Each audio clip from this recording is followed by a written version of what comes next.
क्या उलझन है आपकी? मैं पेट्रोलियम डीलर हूँ। हम्म। पेट्रोलियम डीलर में पेट्रोल और डीजल जीएसटी में नहीं आता, उसके ऊपर जीएसटी नहीं है। बिल्कुल। लेकिन पेट्रोलियम डीलर को जो ऑयल कंपनी लाइसेंस थी जो लगाती है उसके ऊपर जीएसटी होता है, वो सेटअप के लिए अवेलेबल होता है। और मिसलेनियस कुछ एक्सपेंसेस है उसके ऊपर जो कुछ होगा वो भी अमाउंट होता है सेटअप के लिए।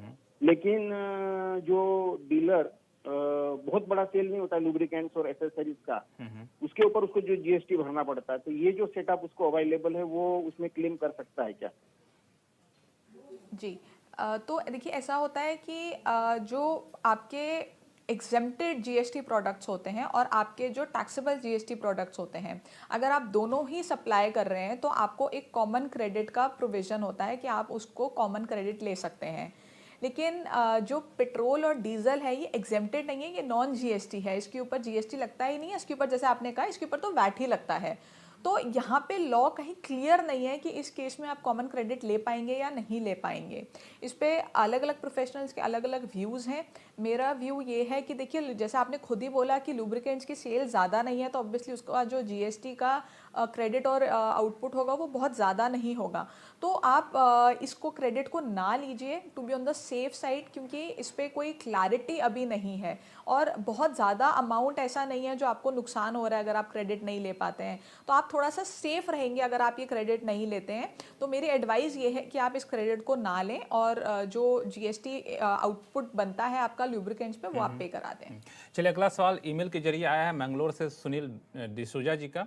दरअसल ये इलेक्ट्रॉनिक सामान के डिस्ट्रीब्यूटर हैं, दूसरे राज्य से सामान ला करके अपने यहाँ जो लोकल मार्केट है वहाँ बेचते हैं।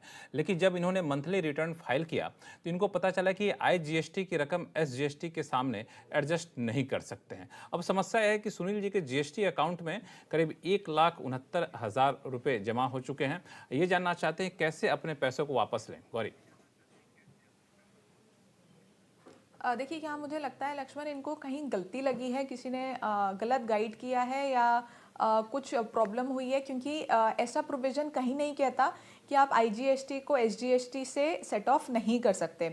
प्रोविज़न ये कहता है कि आईजीएसटी को पहले आईजीएसटी से, फिर सीजीएसटी से, फिर एसजीएसटी से आप सेट ऑफ कर सकते हैं। लेकिन ये कहीं नहीं कहता कि आईजीएसटी को एसजीएसटी से सेट ऑफ कर ही नहीं सकते। जो एक केस होता है जो आप सेट ऑफ नहीं कर सकते वो होता है कि सीजीएसटी को एसजीएसटी से सेट ऑफ और एसजीएसटी को सीजीएसटी से सेट ऑफ आप नहीं कर सकते हैं। तो आप बिल्कुल आईजीएसटी को एसजीएसटी से सेट ऑफ कर सकते हैं। अगर वो सेट ऑफ ऑटोमेटिकली आपका पोर्टल नहीं ले रहा है तो मैनुअली आप उस पर फीड कीजिए, वो ऑटोमेटिकली उठाएगा, वो आपको क्रेडिट अवेलेबल दिखाएगा। आपको जब आप उस पर कर्सर रखेंगे तो क्रेडिट अवेलेबल उसमें दिखाता है। आप मैनुअली फीड कीजिए, फिर सेट ऑफ बटन पे क्लिक कीजिए, वो डेफिनेटली सेट ऑफ हो जाएगा और आपको ये क्रेडिट वापस लेने की जो समस्या है ये नहीं आएगी। और मैं आपको ये भी बता दूं कि ऐसे क्रेडिट वापस लेने का कोई प्रावधान लॉ में है भी नहीं। चलिए सुनील डिसूजा जी, आप बिल्कुल खुश हो जाइए कि आपको जो ये अब तक दुविधा थे कि सेट ऑफ नहीं कर सकते हैं, बिल्कुल आप कर सकते हैं।